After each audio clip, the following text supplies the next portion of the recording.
Namitrana vesat na intranet eto amin'ny fohy bensenita laroby ahafahana mandray voka-pifidianana ao anatin'ny fotoana fohy. Voka-pifidianana izay azo antoka ihany koa satria ny distrika rehetra dia manana azy io ary afaka mifandray mivantana amin'ny senita amin'ny alalan'ny intranet io ka tsy mivilivily intsony ny voka-pifidianana fa avy etany dia mivantana eto amin'ny senita. Mitsofoka misy manao réception automatique azy ato fa samy hafa daholo zany mandray an'izay sy le traitement de résultat sy ny liste électorale zany hoe indépendant io la sanatria ka misy problème anankiray dia misy foana zany traitement résultat tsy voasakana misy raha tsy maintsy tena fiara zany le zay moa amin'ny système informatique misy serveur zay iasana anaovana alina raha sanatria misy défaillance amin'ny matériel azy dia afaka dia misy mandray an-tanana azy automatique zany. Le mahampatiny sirema zay application web anazy zay satria technologie web zay ny technologie ambonindritra zany amizao hoe zay logiciel amboarina amizao dia hoe manaraka an'io technologie web io le resaka transmission des résultats mampiasa tsika le transfert par VSAT le antena natoronareo tereto izy io zany tsy par voie internet intranet ho an'ny senita intranet zany tena ho an'ny senita manokana anatin'io intranet io dia mbola installe koa zay ny VPN tial private network réseau privé ho anay manokana misy zany io e donc zany tsisy olo ivelany ato amin'ny senita afaka mandeha amin'ny odigny manao trafic anatin'ny odigny io. Rehefa tonga eto amin'ny senita izany voka-pifidianana izany dia mivantana eto amin'ity ivitoerana iray ity ivitoerana izay kirakirana ireo antotanisa rehetra manodidina ny vokatra eto no antsoina hoe CNTD na Centre National de Traitement de Données. Solosaina vaovao avokoa no vao napetraka eto solosaina izay vao avy natotry ny ambasadiny Chine eto Madagasikara ho ampiasain'ny senita. 10 isany ary mifandray avokoa izy rehetra ireo na en réseau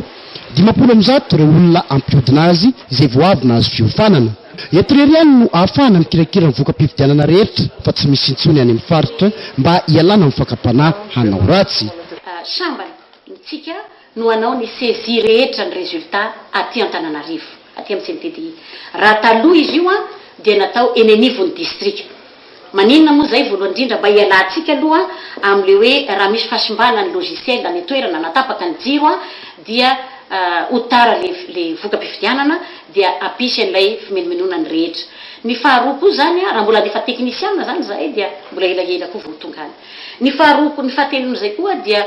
ho sécurisena mba ho azo antoka zany ilay vokatra satria raha taloha le vokatra zany hoentin'ny tanana fotsiny dia zao zany tsika mahazo vokatra sady hoentin'ny tanana no mandalo amin'ilay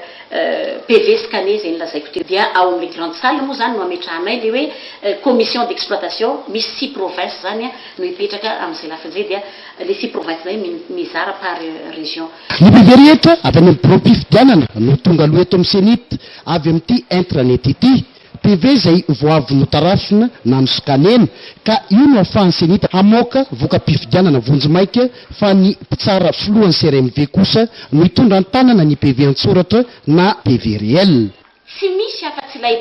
enveloppe inviolable zany io tsy azo voaina raha tsy amin'ny hety tsy misy afa-tsy ny enveloppe misy ny an'ny SRMV irery no vahany ilay mpitsara dia io PV io zany no alainy ilay chef centre informatique de district voalohany indrindra aloha dia scaneny makaty amin'ny ilay centre national de traitement de données izay fantatsika tsara amin'izao fotoana izao fa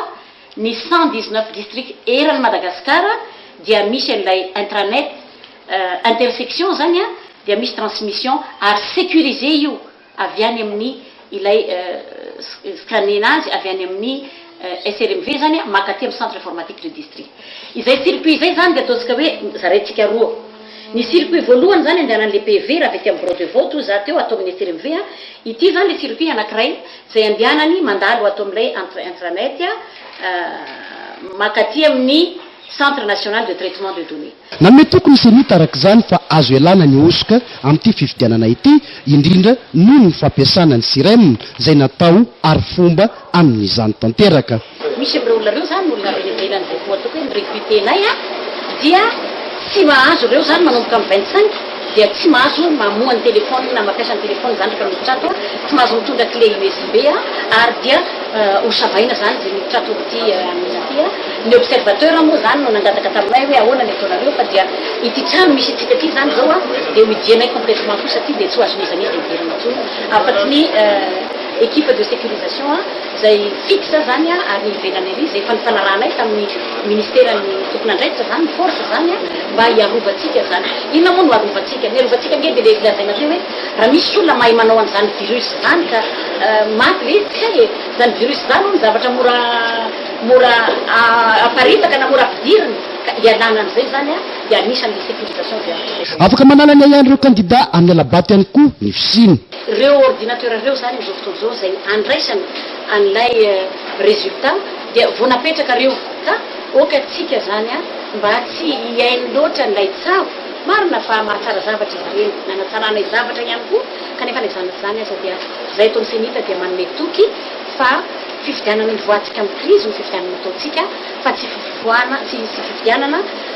oezahantsika mbola ambolena korontana indray ny arivan'ny fifidianana ihany izany hoe ny 20 ny volana oktobra izao dia efa amoaka voka-pifidianana vonjy maika ny zenita izay eo ambany mason'ireo lehibe ny andro-mpanjakana eto amintsika sy ny mpanao gazety